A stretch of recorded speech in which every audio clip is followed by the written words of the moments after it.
주님을 향한 노래 중심 잃은 예배 내려놓고 이제 나 돌아와 주님만 예배해요. 코로나로 인해서 교회들이 심각하게 어려움을 겪고 있습니다. 비관적으로 보시는 분은 코로나 끝나면 6만 개 한국 교회 중에 15,000개가 없어질 거다 이렇게 전망하고 있습니다. 우리가 생각하는 것보다 훨씬 심각합니다. 그리고 교회를 이 와중에 더 춥게 만드는 포괄적 차별금지법이 발의가 되었고 이걸 통과시키려는 움직임을 계속 보이고 있습니다.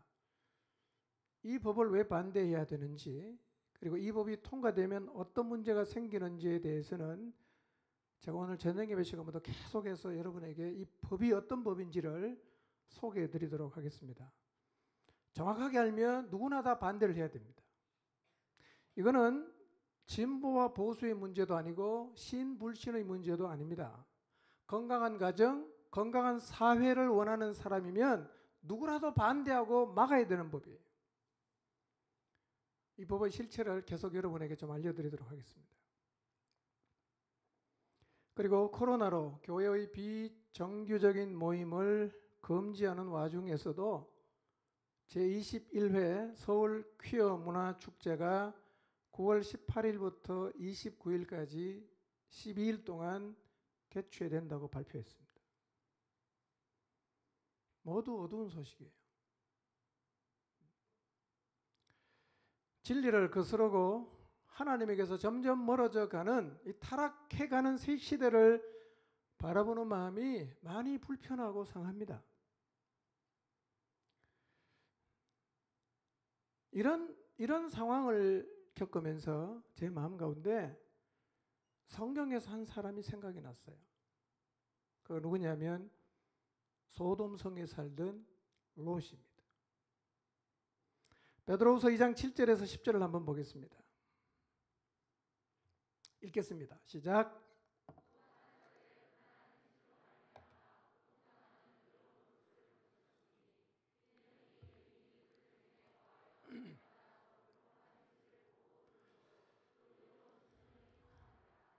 주께서 경건한 자는 시험에서 건지실 줄 아시고 불의한 자는 형벌 아래에 두어 심판날까지 지키시며 특별히 육체를 따라 더러운 정욕 가운데서 행하며 주관하는 일을 멸시하는 자들에게는 형벌할 줄 아시느니라. 이들은 당돌하고 자긍하며 떨지 않고 영광 있는 자들을 비방하거니와 그랬어요. 무법한 자의 음란한 행실로 말미암아 의로운 롯이 고통을 당했다고 성경이 말합니다. 타락한 소돔성에 살고 있던 롯은 소돔성 사람들의 불법한 행실, 음란한 행실을 보고 들으면서 영혼의 고통을 느꼈습니다. 이전에는 이 롯의 고통이 잘 느껴지지 않았는데 이제는 롯이 느꼈던 그 고통이 마음에 깊이 와 닿습니다. 그러나 육체를 따라 더러운 정욕 가운데서 행하며 주관하느니 곧 하나님을 멸시하는 자들을 하나님이 반드시 형벌하십니다. 시대가 어떻게 변하든 우리는 진리를 따라 살아야 합니다. 고난과 핍박이 있어도 우리는 진리를 따라 살아야 합니다. 그러나 아무나 이렇게 살 수가 없습니다. 고난과 핍박을 감내하면서 진리를 따라 살려고 하면 우리의 마음속에 진리의 말씀이 살아있어야 됩니다. 이것만이 고난과 핍박을 감내하면서 진리를 붙잡고 진리의 길을 갈 수 있는 유일한 길입니다. 마음의 진리가 살아있는 상태를 성령 충만이라고 합니다. 여러분, 세상이 진리에서 점점 멀어져 갈수록 우리는 더 성령으로 충만해야 합니다. 그래야 세상을 이길 수 있고 어떻게 세상이 변해도 우리는 진리를 붙잡고 그 길을 걸어갈 수가 있습니다. 계속해서 성령의 충만을 사모하십시오. 하시고 성령 충만 입기를 간구하시기를 바랍니다. 이 어려운 시기에 무엇보다 나라를 위한 기도가 많이 필요합니다. 무엇보다 차별금지법이 제정되지 않도록 하나님께서 이 일 가운데 강권적으로 역사해 주시기를 기도하십시오. 그리고 이 땅의 모든 교회들이 다시 살아날 수 있기를 기도하십시오. 그리고 코로나19의 어려운 시간들을 교회들이, 우리 교회뿐만 아니라 한국 땅에 있는 모든 교회들이 잘 이겨낼 수 있도록 계속해서 중보하시기를 바랍니다. 우리 중에는 이제 더 이상 시간을 늘리기 어려운 분도 계실 겁니다. 출근하고 여러분이 해야 될 일이 있으니까 도저히 내가 기도 시간을 늘릴 수가 없다. 예, 그런 분은 시간의 질을 좀 더 높이려고 노력하십시오. 하나님에게 더 집중하시기를 바랍니다. 그래서 하늘로부터 부어지는 이 영적 에너지를 더 많이 얻게 되시기를 바랍니다. 저도 3주 동안 기도하는 일과 말씀을 읽고 듣는 일에 최선을 다해서 모이는 수련회에 버금가는 에너지를 얻도록 하겠습니다. 저는 우선 기도 시간을 지금보다 좀 더 늘려서 최소 3주 동안 하루에 5시간을 목표로 기도하는 일에 전념하려고 합니다.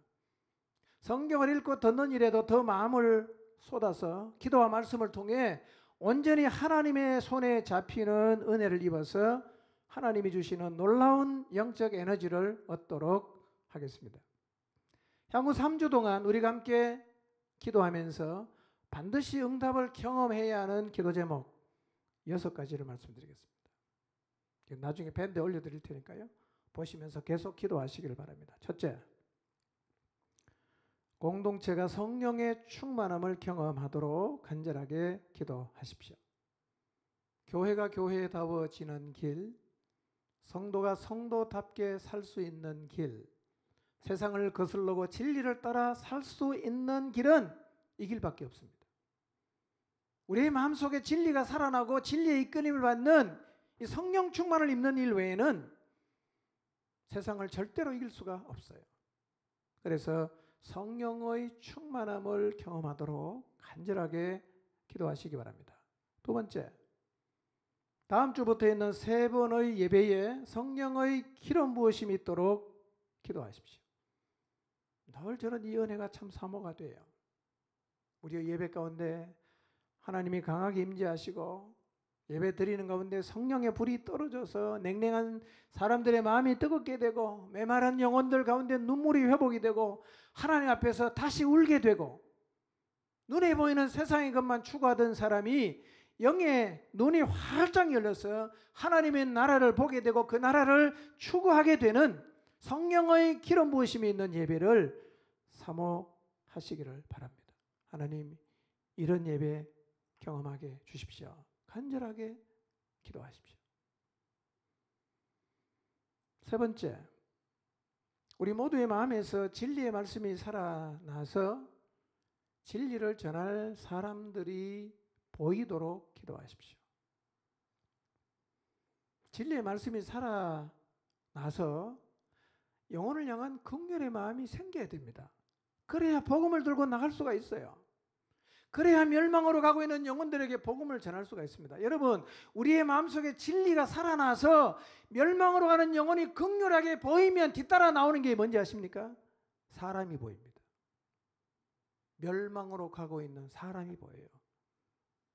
그들에게 복음을 들고 가는 거예요. 원래 우리가 수련회로 모이려고 했던 8월 6일부터 8일까지 여러분이 기도하면서 하나님께서 보여주신 영혼들에게 복음을 전하러 가는 날입니다. 8월 6일에서 8일까지. 아무도 강제하지 않습니다. 안 하겠습니다, 저는. 여러분이 기도하다가 긍휼한 마음으로 하나님이 보여주시는 그 영혼을 향해서 그냥 나가도록 하시기를 바랍니다. 전도는요, 등 떠밀려 가는 게 아니에요. 등 떠밀려 가는 전도는 안 밀면 그냥 서버리지 않습니까? 영혼을 향한 긍휼한 마음이 생겨서 그 마음으로 내 눈에 보이는 하나님이 보여주시는 영혼이 보여야 자발적으로 복음을 전하는 자리에 나가게 되는 것입니다. 진리가 살아나도록. 건져내야 될 영혼이 보이도록 기도하십시오. 네 번째, 코로나로 인해 흐트러지고 하나님에게서 멀어진 모든 목장 식구들이 살아나는 역사가 있도록 기도하십시오. 여러분의 목장을 한번 돌아보세요.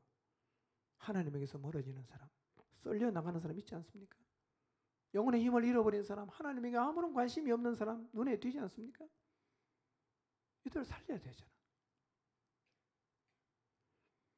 목장이 다시 살아날 수 있도록, 그 영혼이 다시 살아날 수 있도록 간절하게 중보하시고 성령님이 주시는 마음을 따라 적극적으로 행할 수 있기를 기도하십시오. 다섯 번째, 우리 모두가 영적으로 깨어나고 앉아있던 자리에서 일어나도록 기도하십시오. 영적으로 깨지 않으면 여러분, 잠자는 사람 눈에는 아무것도 보이지 않잖아요. 아무것도 느낄 수가 없어요. 깨어있어야 느껴집니다. 깨어있어야 보이는 거예요. 깨어나도록 기도하십시오. 앉아있던 자리에서 일어날 수 있도록 기도하십시오. 3주간 기도하면서 하나님의 은혜를 주셔서 각 사람이 이런 하나님의 힘을 느낄 수 있기를 기도하십시오. 마지막 여섯 번째, 오랫동안 교회에 머무르면서도 변화되지 않는 영혼, 참 안타깝습니다. 하나님께서 강권하셔서 그들을 좀 변화시켜 주시기를 기도하십시오. 늘 기도할 때마다 이 영혼들이 떠올라요. 교회는 빠짐없이 나오는데 영혼은 전혀 터치가 되지 않아요. 마음을 꽉 닫고 있어요. 아무런 변화도 없습니다. 성령님께서 이들을 좀 강권해 주시도록 마음을 모아서 기도해야 합니다. 이번 제40회 모이지 않는 수련회의 주제는 깨어라 일어나라입니다. 이번 수련회를 계기로 우리가 기도하는 모든 이들이 영적으로 깨어나고 일어서는 역사를 보아야 합니다. 사모하십시오. 갈망하십시오. 소망하십시오. 그리고 바로 내일부터 제40회 전교인 여름 수련회가 시작이 된다는 사실을 꼭 기억하시기를 바랍니다. 아멘? 아멘? 언제부터 한다고요? 내일부터입니다. 내일부터. 모이진 않지만 3박 4일에 나오는 에너지의 총량보다 더 많은 영적 에너지가 우리 안에 생겨날 수 있도록 기도와 말씀에 전념하시기를 바랍니다. 설교 제목 같이 읽어보겠습니다. 시작. 아멘. 성령의 충만을 구하는 일 너무 중요한 일입니다. 그리고 너무 필요한 일입니다. 그러나 이 중요한 성령 충만을 구하는 동안에도 결코 놓치지 않아야 하는 중요한 일이 있습니다. 그게 뭡니까? 교회입니다. 교회를 세워가는 것이 우리에게 주어진 가장 중요한 임무라는 사실을 절대로 잊지 마시기를 바랍니다. 성령의 충만을 구하면서도 항상 우리 눈에 뭐가 보여야 되냐면 교회가 보여야 돼요. 교회. 어떤 일을 하더라도 교회 세우는 일은 뒷전으로 밀려나면 안 돼요. 절대로 안 됩니다. 왜냐하면 하나님께서 이 세상 가운데 그분의 뜻을 이루어 가시는 유일한 곳이 바로 교회입니다. 이거 무너지면요, 하나님이 일할 수가 없어요. 하나님은 교회를 통해서 일하세요. 교회 세워야 됩니다. 교회를 살려야 돼요. 이것은 절대로 우선순위에서 뒤로 밀려갈 수가 없는 것입니다. 그런데 우리가 성령 충만을 구하는 일에 집중하면서 우리 안에서도 교회를 세우는 일이 뒷전으로 밀려나는 경향들이 조금씩 나타났습니다. 그래서 교회를 세우는 일이 얼마나 중요한지, 그 교회를 세운다는 게 구체적으로 무엇을 의미하는지를 다시 한번 우리가 기억하고 마음에 새길 필요가 있다고 생각했습니다. 지난주 우리는 교회를 세우는 첫 번째 원리였던 하나됨을 지키는 부분에 대해서 말씀을 상고했습니다. 여러분, 우리가 이 말씀을 지난주에 나눴는데요. 이 말씀을 나눈 후에도 지난 한 주를 돌아보니까 사단이 교회의 하나됨을 깨려는 시도를 끊임없이 하고 있다는 것이 여러 영역에서 느껴졌습니다. 여러분, 교회의 하나됨을 깨는 것은 사단의 주요 임무입니다. 그래서 사단은 교회의 하나됨을 깨는 데 전문가예요. 그리고 사단은 교회의 하나됨을 깨트리는 데 필요한 전술과 전략을 엄청나게 많이 갖고 있어요. 깨지는 교회를 보세요. 다 한 가지 이유로 깨집니까? 수십, 수백 가지입니다. 사단은 어떻게 하면 교회를 깰 수 있는지, 어떻게 하면 지체들과의 관계를 깰 수 있는지 너무 잘 알아요. 그래서 수십, 수백 가지의 전략을 가지고 파고들어서 관계를 깨고 교회를 깨려는 일을 하고 있어요.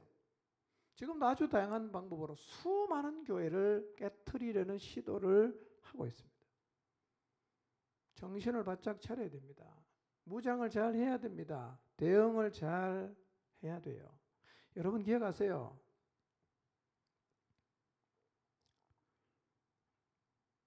사단은요, 항상 발톱을 감추고 들어옵니다. 그래서 잘 속아요. 잘 속아요. 속임수에 넘어가면 사단의 계략에 말려드는 거예요. 이런 마음, 교회고 뭐고 다 필요 없다. 그리고 자기가 원하는 대로 해대려는 것은 이 사람 완전히 넘어간 사람이에요. 우리는 절대로 그렇게 말하면 안 됩니다. 그런 표현도 쓰면 안 돼요. 교회가 뭐고 필요 없다 이런 얘기 하시면 안 돼요. 교회는 지켜야 됩니다. 하나됨을. 아멘입니까? 이거 깨지면 교회는 주저앉아요. 여러분, 하나됨을 깨는 것은 교회를 무너뜨리는 거죠. 교회는 하나됨이 깨지면 주저앉게 돼 있어요. 그래서 사단은요, 지금도 교회를 무너뜨리기 위해서 여차하면 우리가 관계하고 있는 사람 사이를 치고 들어와요. 이간하고 격동시키고 분노하게 만들고 오해하게 만들고 밝히고 싶게 만들고 이렇게 하거든요. 여러분, 사단의 임무는 교회를 깨는 거예요. 우리의 임무는 뭘까요? 하나됨을 지키는 거예요. 임무가 다르죠? 사단은 깨는 거, 우리는 지키는 거예요. 우리의 임무를 잘 감당해야 합니다. 그리고 여러분 모두가, 우리 모두가 교회의 하나됨을 지켜내는 파수꾼이 되어야 합니다. 파수꾼이 되시길 바랍니다. 목장의 하나됨을 지켜내는 파수꾼의 역할을 여러분이 다 감당하게 되시기를 바랍니다. 만약에 여러분이 깨는 일을 하면 사단의 임무에 협조하는 거겠죠? 그것은 신자로서 합당하지 않은 행동이지 않겠습니까? 하나됨을 지키려면 이런 성품이 필요합니다. 4장 2절 3절 같이 보겠습니다. 시작.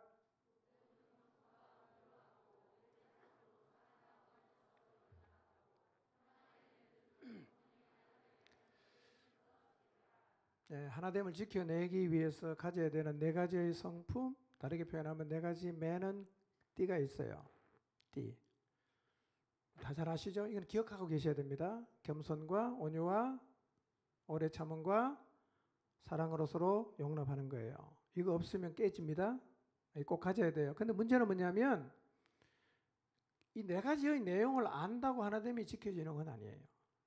이 네 가지의 성품이 우리의 삶에서 나타나야 됩니다. 이건 영적인 힘이 있어야 생기는 거예요. 지식으로 생기는 게 아닙니다. 여러분이 말씀과 기도 가운데 거한다면 반드시 이 네 가지의 성품을 노력하지 않아도 저절로 여러분의 삶 속에서 나타나는 것을 경험하게 될 것입니다. 네 가지 늘 기억하시기 바랍니다. 누구랑 하나가 되어야 됩니까? 누구랑 하나 되어야 돼요? 교회 나오면 다 하나가 되어야 될까요? 그러면 굉장히 힘들어질 수 있어요. 근데 성경은요, 누구랑 하나가 돼야 되는지 그 대상도 정확하게 설명하고 있어요. 이런 사람과 하나가 되라고 말씀을 하는데요. 한번 4절, 6절을 읽어보겠습니다. 시작.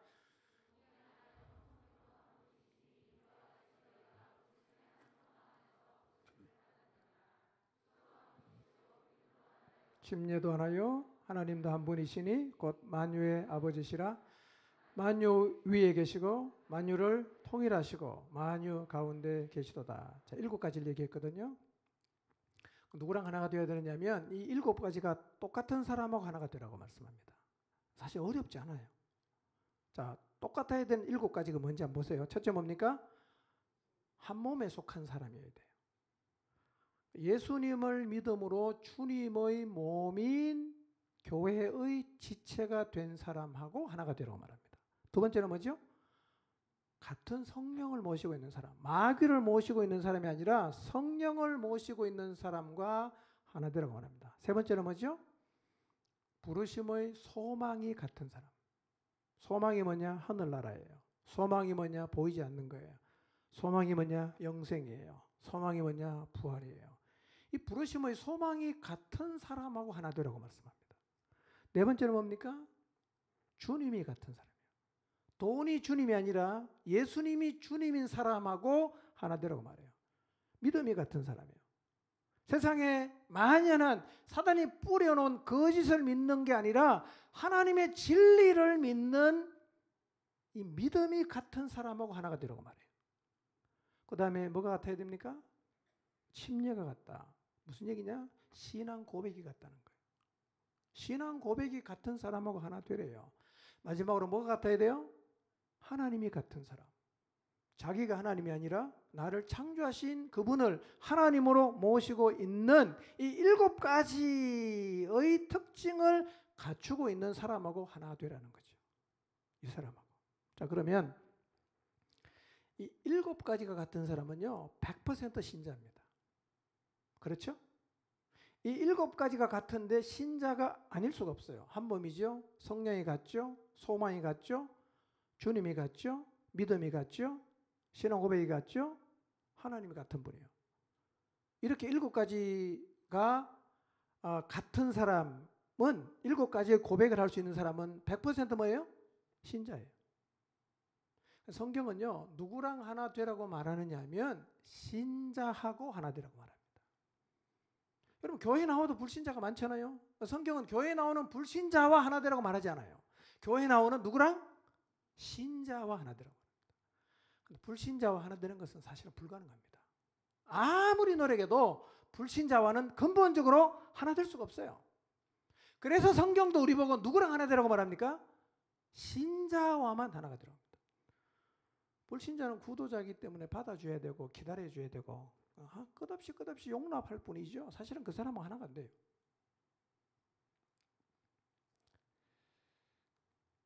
신자라면 하나가 돼야 돼요.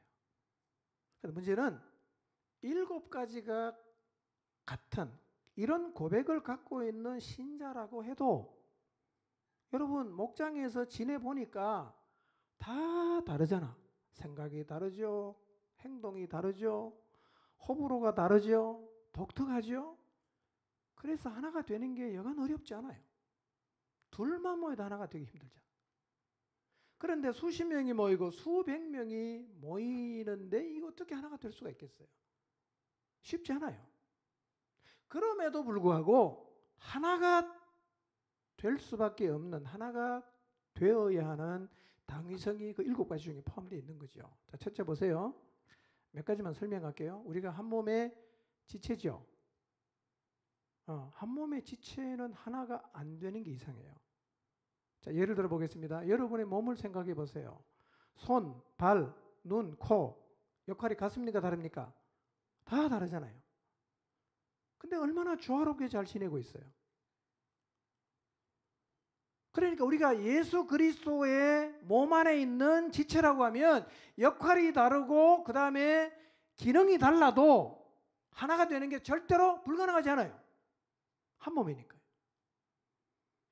이 역할을 잘 감당하는 것이 사실은 아름다운 교회의 모습인 거예요. 달라요. 조화를 이루는 거예요. 두 번째로 우리가 하나가 되어야 되는 당위성이 있어요. 그게 뭐냐면 우리의 삶을 인도하시는 성령님이 같아요. 우리 안에서 감동하시고 우리를 진리 가운데로 이끄시는 성령님이 같은 분이에요. 그분은 우리에게 동시에 말씀하시고 감동하시고 인도하세요. A라는 사람과 B라는 신자가 갈등이 생겼어요. 기도합니다. 성령님이 말씀하시는 거예요. 용납해라. 네가 미안하다고 말해라. 같은 성령이 두 사람 안에 같이 역사하면서 하나 되게 하신단 말이에요. 그래서 성령을 같이 모시고 있는 깨어있는 사람은 갈등이 생겨도 극복할 수 있고 하나가 될 수가 있습니다. 조건이 뭐냐? 성령의 인도를 따라야 됩니다. 안 따르면 깨지는 거예요. 소망이 같기 때문에 하나 될 수 있어요. 우리 모두는 하나님 나라를 바라보고 있어요. 우리 모두는 영생을 바라보고 있습니다. 이 소망이 너무 커요. 그래서 사실은 이 땅에 살면서 생기는 사소한 차이는 넉넉하게 극복할 수가 있습니다. 이 외에도 주님이 같잖아요. 믿음이 같잖아요. 신앙 고백이 같잖아요. 하나님도 같잖아요. 어떻게 우리가 하나가 안 될 수 있어요? 쉽진 않지만 우리는 반드시 하나 될 수 있고 이 하나됨을 지켜갈 수가 있습니다. 근데 만약에 이러한 당위성을 갖고 있음에도 불구하고 우리가 하나됨을 지켜나가지 못한다면 이유가 뭘까요? 영적으로 깨어있지 않기 때문입니다. 무장이 안 되어 있기 때문입니다. 만약에 여러분이 목장 안에서 계속해서 신자임에도 불구하고 부딪히고 마음이 상하고 자꾸 이렇게 마음을 닫고 돌아서는 일이 반복이 된다면 상대를 욕하지 마시고 여러분 자신이 영적으로 무장이 되어 있는가를 먼저 봐야 됩니다. 누구라도 무장이 되면 하나됨은 지켜나갈 수 있어요. 하나님이 우리에게 불가능한 일을 우리 보고 강제로 하라고 시키는 분이 절대로 아니에요. 아멘? 자, 이제 교회를 세우는 두 번째 원리를 말씀드리겠습니다. 에베소서 4장 7절을 보겠습니다. 읽습니다. 시작.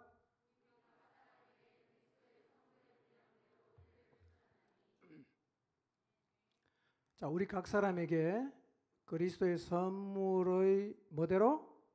분량대로 뭘 줬어요? 은혜를 줬다 그랬어요. 다르게 표현하면 예수 그리스도께서 여기 앉아있는 각 사람에게 주신 은혜의 양이 같다 다르다? 다르다는 거예요. 예수 그리스도께서 자기 몸 안의 지체가 된 모든 신자에게 준 그 은혜의 양이 달라요. 달라요. 굉장히 중요한 얘기입니다. 김 집사가 받은 분량과 이 집사가 받은 분량과 최 집사가 받은 분량이 같다 다르다? 달라요. 달라요. 근데 문제가 뭐냐? 우리가 이걸 잘 인정하지 않으려 하는 거예요. 인정을 안 해요. 니하고 나하고 똑같은데 왜 니만 자꾸 올라가냐? 인정을 안 하는 거예요. 그러니까 갈등이 생기죠. 이게 인정이 안 되기 때문에 교회가 자꾸 어려워지는 거예요. 그래서 여러분 보세요. 장로나 권사 투표에서 떨어진 사람이 교회를 옮기잖아요. 그런 경우가 많거든요. 다는 아니지만. 이게 뭡니까? 분량의 차이를 인정 못하겠다는 거죠. 교회가 잘못됐다. 나처럼 훌륭한 사람을 몰라보니 교회가 문제가 많다. 나는 이걸 알아주는 교회로 가겠다. 그래서 교회를 떠나는 경우들이 적잖아요. 여러분 교회 안에서 사람을 세우는 과정에서 시기와 질투 때문에 교회가 어려움을 겪는 경우도 꽤 많습니다. 분량을 보면 세워야 돼요. 근데 옆에 있는 사람이 인정을 안 해요. 옆에 있는 사람이 이 사람을 세우는 것을 받아들이질 않습니다. 그러다 보니까 분량을 따라서 세우는 일이 자꾸만 멈추는 거예요. 이건요, 하나님 나라의 엄청난 손실이에요. 하나님이 이 자리에 세우라고 분량을 다 줬어요. 근데 못 쓰는 거예요. 왜? 공동체가 이걸 용인하지 않는 분위기예요. 못 세우죠. 하나님의 나라의 손실이죠.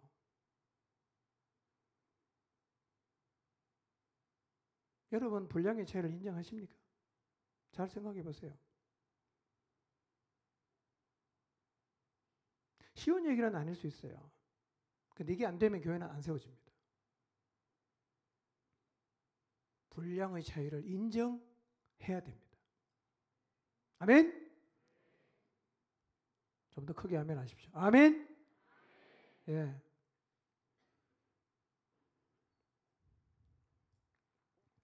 교회는요, 각 사람이 그리스도께로부터 받은 선물의 분량이 다르다는 것을 공히 인정을 해서 누구를 어디에 세우든 전혀 문제가 되지 않아야 합니다. 그래야 교회가 세워질 수 있어요. 여기에 계속 태클을 걸기 시작하면요, 교회가 앞으로 한 발짝도 못 나갑니다. 그래서 교회를 세운다는 의미가 뭐냐면요, 분량의 차이를 인정하는 거예요. 이게 세우는 거예요. 굉장히 중요한 얘기입니다. 근데 각 사람에게 그 분량은, 각 사람에게 주신 분량은 누가 결정합니까? 주신 분이 결정해요. 그걸 누가 줍니까? 그리스도께서 주셨어요. 예수 그리스도께서 주셨어요. 우리가 예수님을 주님이라고 하지요? 그렇죠? 예수님이 교회의 머리가 되시죠? 그러면 주님이 정해주신 분량을 우리가 받아들여야 됩니까? 거부해야 됩니까? 받아들여야죠. 주님이잖아요. 교회 머리잖아요.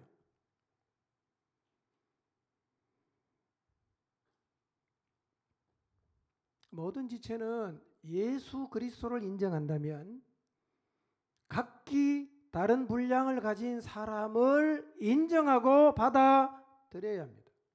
이거를 인정 안 하기 때문에 거기에 딱 발목이 잡혀서 앞으로 나가지 못하는 교회가 많아요. 이거는 무슨 얘기냐? 그 일을 감당할 사람은 있는데 세울 수가 없어요. 사람들이 반대하니까. 이 일을 감당해 나갈 사람을 하나님 우리에게 보내줬는데 이 사람을 세울 수 없는 분위기.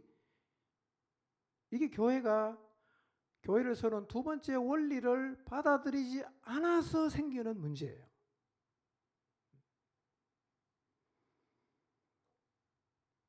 그래서 이 분량의 차이를 인정하는 것은요, 우리가 생각하는 것보다 훨씬 더 중요합니다. 훨씬 더 중요합니다. 여러분 기억하십시오. 교회는 먼저 온 사람이 늘 앞에 서 있어야 하는 곳이 아니에요. 먼저 온 사람이 늘 주인 행세를 하는 곳이 아니에요. 이래 되면 교회는 무너집니다. 먼저 온 사람이 임자가 아니에요. 뭘 따라갑니까? 그리스도께서 주신 분량을 따라서 사람이 세워져서 가야 되는 것이에요. 그리고 교회는요, 연공 서열을 따라서 지도자가 되는 것도 아니에요. 등록한 날짜를 적어놓고 그 순서대로 지도자로 나가는 데가 교회가 아닙니다. 이걸 만약에 고집을 하면 교회는 앞으로 못 나가요. 뒷걸음질 치거나 바로 주저앉게 되어 있습니다. 교회는 연공서열을 따라서 사역하는 것이 아니라 그리스도께서 주신 분량을 따라서 사역하는 곳이 되어야 합니다. 이것을 모든 성도가 인정을 해야 돼요. 여러분 인정하시기 바랍니다. 아멘? 아멘? 인정해야 돼요. 그래서 연공서열이 파괴되고 나보다 뒤에 온 사람이 나보다 앞서가는 일이 자연스러워야 됩니다. 언제라도 주님이 더 큰 분량을 주셔서 감당할 사람을 보내주시면 그 사람이 거기 설 수 있도록 해야 돼요. 이게 자연스러워야 됩니다. 로마서 16장 7절을 한번 읽어보겠습니다. 읽습니다. 시작.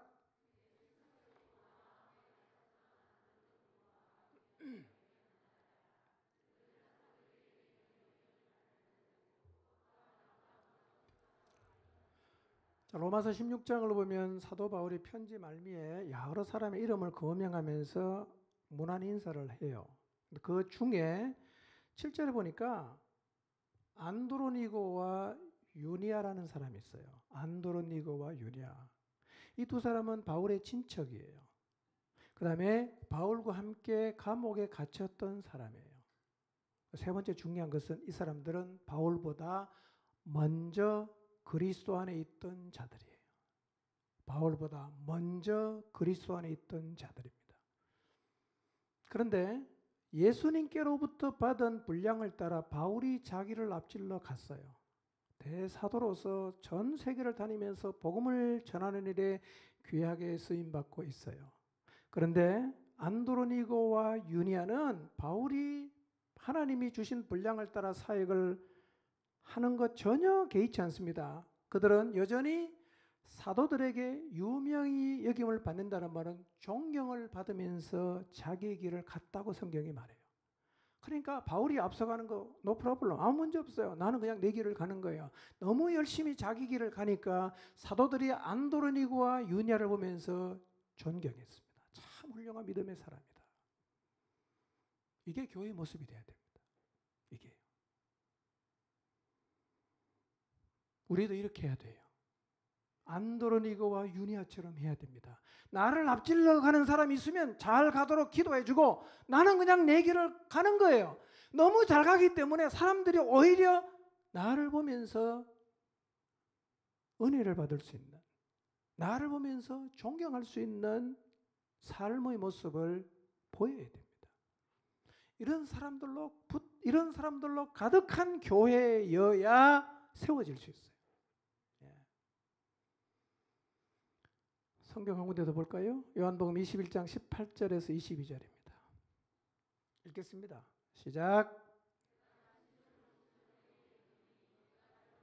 스스로 띠뛰고 원하는 곳으로 다녔거니와 늙어서는 내 팔을 벌리리니 남이 내게 띠띠우고 원하지 아니하는 곳으로 데려가리라. 이 말씀을 하심은 베드로가 어떠한 죽음으로 하나님께 영광을 돌릴 것을 가리키심이라라. 이 말씀을 하시고 베드로에게 이르시되, 베드로가 돌이켜 예수께서 사랑하시는 그 제자가 따르는 것을 보니 그는 만찬석에서 예수의 품에 의지하여 주님, 주님을 파는 자가 누구오니까 묻던 자더라. 이에 베드로가 그를 보고 예수께 여짜오되, 주님, 이 사람은 어떻게 되겠사옵나이까? 예수께서 이르시되, 내가 올 때까지 그를 머물게 하고자 할지라도 내게 무슨 상관이냐? 너는 나를 따르라. 우리가 잘 알고 있는 얘기입니다. 부활하신 다음에 디베랴 바다에 고기를 잡으러 갔던 베드로와 일행들을 예수님이 찾아오셨어요. 고기를 153마리 잡습니다. 기적 같은 일이었어요. 그리고 식사를 하신 다음에 예수님께서 베드로에게 3번 똑같은 질문을 하십니다. 요한의 아들 시몬아, 내가 이 사람들보다 나를 더 사랑하느냐? 3번 물었어요. 그 다음에 예수님께서 베드로의 마지막이 어떠할 것에 대해서 말씀을 하셨어요. 내가 젊어서는 스스로 뛰뛰고 네가 원하는 곳으로 다녔지만 늙어서는 너의 팔을 벌리리니 남이 너에게 띠를 띄우고 네가 원하지 않는 곳으로 데리고 갈 것이다. 베드로가 어떤 죽음으로 죽을 것임을 보여주신 거예요. 실제로 베드로는 이렇게 죽었어요. 십자가에 달려 죽었습니다. 이 말씀을 하시고 예수님께서 말씀하십니다. 나를 따르라. 근데 베드로에게 돌아보니까 뒤에 누가 옵니까? 요한이 따라오고 있어요. 요한. 갑자기 자기 자신의 절친이요 또 동시에 경쟁자라고 할 수 있는 요한의 마지막이 어떻게 될지 궁금해지기 시작했어요. 저 친구는 어떻게 될까? 나는 이렇게 죽는다고 예수님 말씀하셨는데 저 친구는 어떻게 될까? 그래서 주님에게 물어요. 주님, 이 사람은 어떻게 되겠습니까? 예수님이 대답하십니다. 내가 올 때까지 그를 머물게 하고자 할지라도 너에게 무슨 상관이냐? 그 다음에 이게 중요하죠. 너는 나를 따르라. 그가 어떻게 되든 신경 쓰지 마. 너는 그냥 나를 따라와 라고 말씀하셨어요. 이런 말씀이에요. 너는 너의 길을 가고 그는 그의 길을 간다. 그러니 그가 어떤 길을 가든 상관하지 말고 너는 나를 따라와라. 이 말이에요.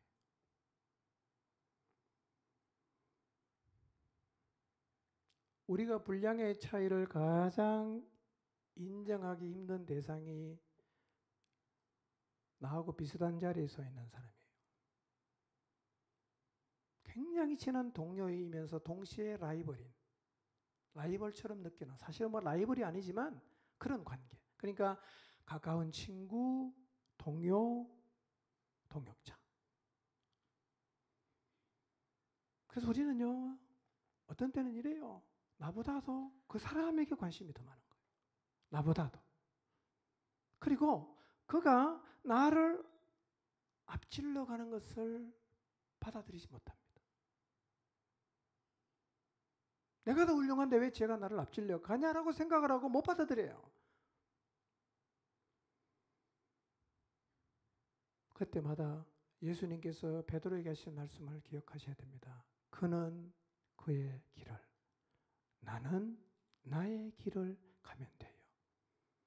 하나님이 그를 어떻게 사용하시든 그는 하나님이 그렇게 사용하실 거니까 인정하고 받아들여야 됩니다. 바울보다 먼저 그리스도 안에 있었던 안드로니고와 유니아처럼 뒤에 왔던 바울이 자기보다 훨씬 앞질러 갔지만 전혀 문제가 안 됩니다.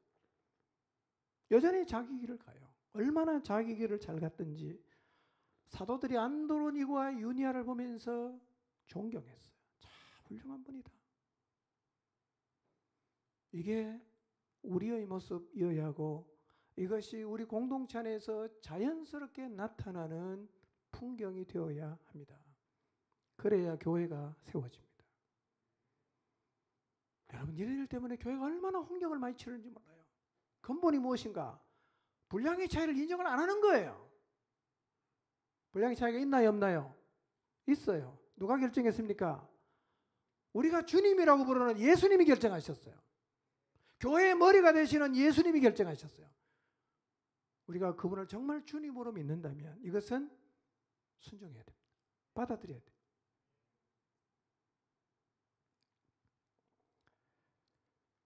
혹시라도 분량의 차이가 인정이 안 되고 자꾸 비교하는 마음이 든다면 예수님이 베드로에게 하신 말씀을 늘 기억하시기 바랍니다. 얘야, 너는 너대로 내가 귀하게 쓸 거야. 그러니 너의 길을 지금처럼 잘 걸어가라. 그리고 그는 그대로 내가 쓸 것이니까 그로 하여금 그의 길을 가게 해라. 이 주님 말씀을 언제나 기억하시기를 바랍니다.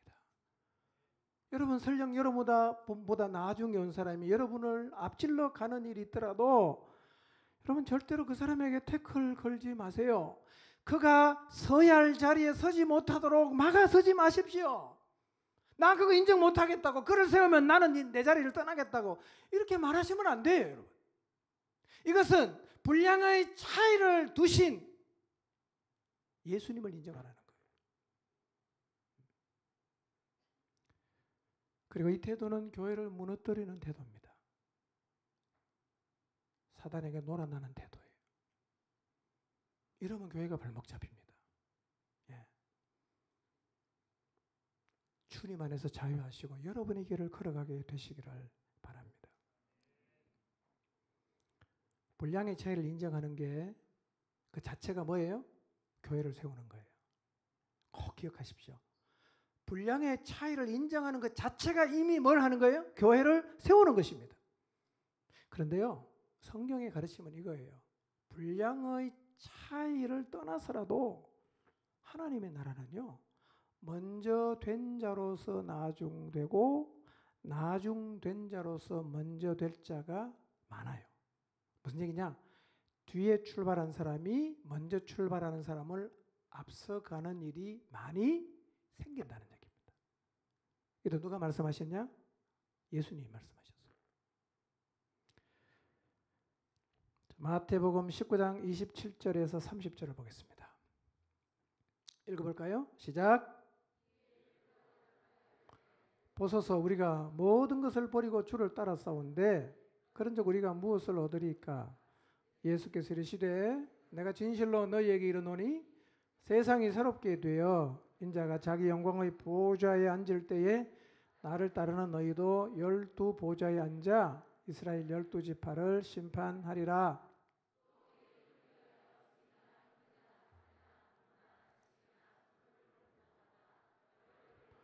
또 영생을 상속하리라. 그러나 먼저 된 자로서 나중되고 나중된 자로서 먼저 될 자가 많으니라 그랬어요. 베드로가 예수님에게 질문했어요.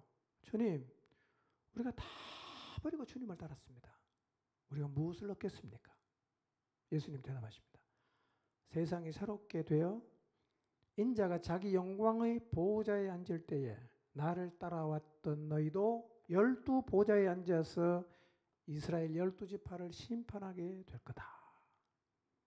그리고 이어서 말씀하세요. 또 내 이름을 위해서 집이나 형제나 자매나 부모나 자식이나 전토를 벌인 자마다 여러 배를 받고 영생을 물려받게 될 거다. 그런데 먼저 된 자로서 나중되고 나중된 자로서 먼저 될 자가 많을 거다. 이렇게 말씀하셨어요.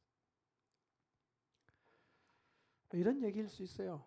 주님을 따라가는데 각 사람이 가지고 있는 열정이 다르고 각 사람이 주님을 향해 쏟아붓는 인생의 양이 다를 수가 있어요. 많이 쏟아붓는 사람은 늦게 출발해도 앞에 갈 수 있고 조금밖에 쏟지 않는 사람은 먼저 가도 결국은 다 추월당하게 될 거라는 얘기죠. 이 얘기가. 내가 먼저 출발했어요. 근데 나는 시속 50km로 가요. 나보다 한참 뒤에 온 친구가 있는데 얼마나 주님을 사랑하고 열정이 있는지 시속 100km로 가는 거예요. 한참 시간이 지나면 어떤 일이 벌어질까요? 이 차가 나를 추월하겠죠.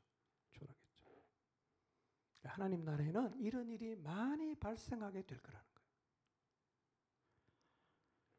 그럼 어떻게 하면 되죠? 나는 시속 60km를 가고 싶어요. 그럼 어떻게 하면 됩니까? 그냥 가면 되죠. 나는 가슴에 불이 붙어서 150km를 가고 싶어. 어떻게 하면 되죠? 가면 되지. 근데 60km 가는 사람이 150km 가는 사람을 막지는 말란 말이에요. 가게 내버려둬요. 가라. 그렇게 너 안에 주님을 향한 열정이 있고 사랑하는 마음이 있으면 가라. 나는 그렇지만 이 속도로 그냥 주님 안에서 기쁨으로 가겠다. 그렇게 가시면 된다는 얘기예요. 가끔씩 고속도로 1차로에서 정숙 주행을 하는 사람이 있어요. 이게 교통법규 위반인 거 아십니까? 제가 유럽 가보니까요. 이 사람들은 철저합니다. 추월 안 할 때는 절대로 1차로 안 가요. 그리고 1차로로 가다가 뒷차가 좀 더 속도가 빠르면 반드시 비켜줍니다. 우리나라는요. 1차로를 아주 정숙 주행하는 사람이 너무 많아요. 절대로 안 비켜줍니다.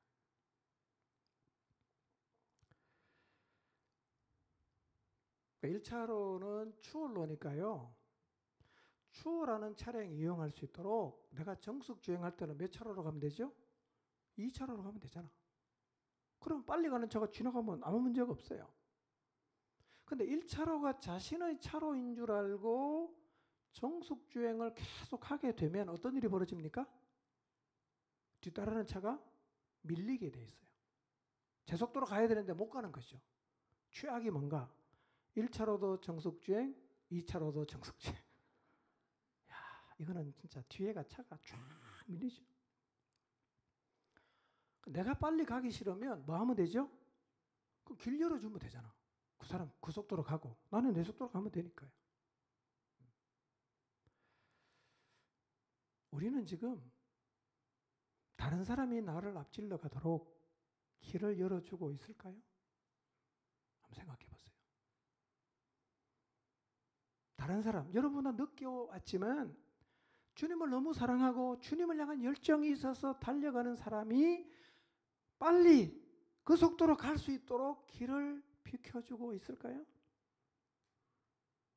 아니면 내가 60km 가니까 니는 100km 와도 내 뒤에서, 그래서 60km 밖에는 달릴 수 없도록 막아서고 있을까요? 여러분, 연공서열대로 가면 교회는 망합니다. 먼저 온 순서대로 지도자가 되는 게 아니에요. 교회는요. 비켜주면 돼요. 비켜주면. 이게 분량의 차이를 인정한다는 말이에요. 두 가지 측면이 있어요. 하나는 뭐냐? 처음부터 주님에게 받은 분량이 다르기 때문에 그 분량을 따라 서게 만드는 것도 우리가 용납을 해야 되지만, 주님을 향한 열정과 헌신의 차이가 있을 때도 역시 더 주님을 사랑해서 달려가고 싶은 사람은 달려가도록 길을 어떻게 돼요? 비켜줘야 됩니다. 내가 안 가면 가고 싶은 사람을 가게 하면 되잖아요. 근데 이상하게 우리는요, 내가 안 가면 남도 못 가게 합니다. 나도 안 가면서 절대로 못 가게 만들어요. 이거는 교회를 세우는 게 아니고 무너뜨리는 거예요.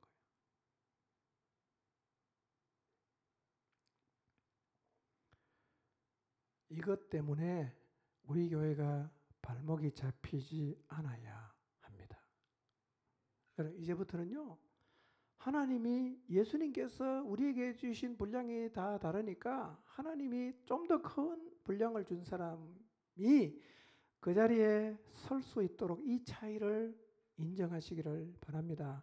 주님을 너무 뜨겁게 사랑하고 헌신하는 마음이 커서 더 빠른 속도로 주님을 향해 달려가는 사람이 있으면 길을 내주시기를 바랍니다. 그래야 교회가 점점 견고해지고 점점 건강해지는 거예요. 오늘 우리 자신을 한번 돌아봅시다. 나는 어떤 태도를 갖고 있는가? 이 맥락에서 보면 나는 지금 교회를 세우는 사람인가? 교회를 멈추게 하는 사람인가? 잘 생각해 보십시오. 이제 그리스도께로부터 받은 분량이 다 다르다는 사실을 인정을 하고 완전히 받아들여서 먼저 느낀 게 중요한 게 아니라 주님이 주신 분량을 따라 그 자리에 서서 사역을 하는 교회로 세워가는 일에 여러분 자신이 순종하게 되시기를 바랍니다. 이 일이 아주 자연스럽게 나타나는 교회의 모습이 되어야 합니다. 포중침의 모습이 늘 이러하도록 언제나 우리 각자에게 그리스도께서 주신 분량의 크기가 다 다르다는 것을 인정하고 또 더 빠른 속도로 달려가는 사람들에게는 길을 열어서 그가 주님을 향해 더 열심히 달려갈 수 있도록 길을 열어주는 성도들이 되시기를 주님의 이름으로 축원합니다.